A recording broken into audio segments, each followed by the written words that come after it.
Assalamualaikum warahmatullahi wabarakatuh.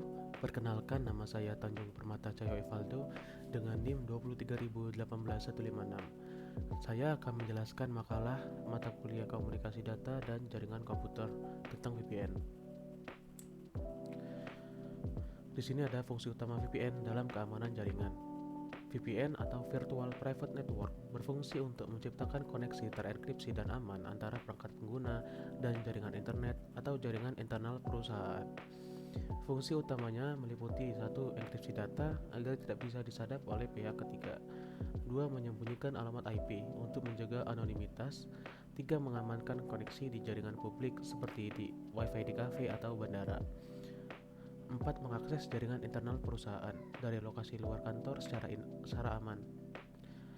Protokol VPN dengan enkripsi tingkat tinggi. 1. Protokol PPTP. Dia tidak memiliki enkripsi tingkat tinggi karena cepat tapi sangat rentan dan usang. Ada protokol L2TP. Dia memiliki enkripsi tingkat tinggi karena menggunakan enkripsi AES256 bit.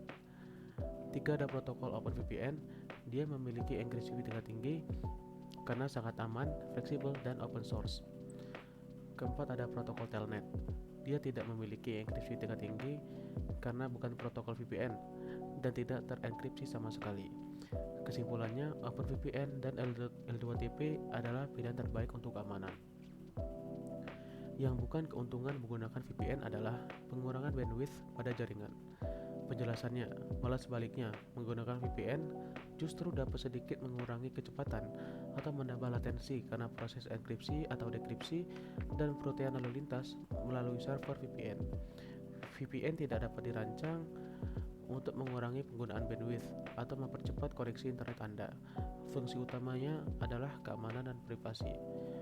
Pernyataan tambahan, VPN dapat membantu mengakses jaringan lokal perusahaan secara aman dari lokasi remote. Ini benar, karena ini adalah salah satu kasus penggunaan utama VPN. Karyawan yang bekerja dari jarak jauh dapat menggunakan VPN untuk terhubung ke jaringan internal perusahaan dengan aman, seolah-olah mereka berada di kantor, mengakses sumber daya seperti server file, aplikasi internal, dan printer. Menggunakan VPN akan menghilangkan resiko serangan phishing sepenuhnya. Salah, meskipun VPN meningkatkan keamanan jaringan Anda, VPN tidak akan menghilangkan resiko serangan phishing sepenuhnya. Serangan phishing berfokus pada manipulasi psikologis pengguna untuk mengungkapkan informasi sensitif, misalnya melalui email palsu dan situs web tiruan. VPN tidak dapat melindungi Anda dari upaya penipuan semacam ini. Cara VPN melindungi privasi di Wi-Fi publik. Saat kamu terhubung ke Wi-Fi publik, maka VPN mengenkripsi semua lalu lintas data sehingga tidak bisa disadap, menyembunyikan alamat IP dan lokasi asli, mencegah serangan man in the middle, melindungi data login, email, dan transaksi keuangan dari peretas. Perbandingan OpenVPN dan PPTP. Dari aspek keamanannya, OpenVPN sangat tinggi, sedangkan PPTP lemah, mudah diretas.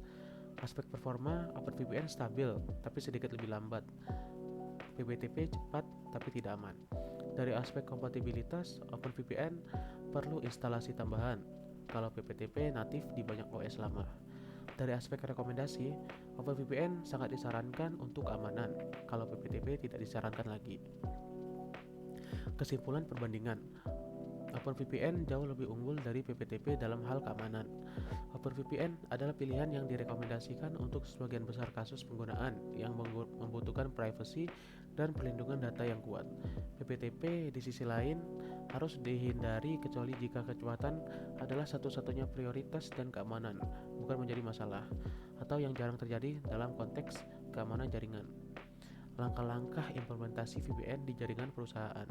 1. Analisis kebutuhan. Tentukan apakah butuh remote access, site-to-site, atau keduanya.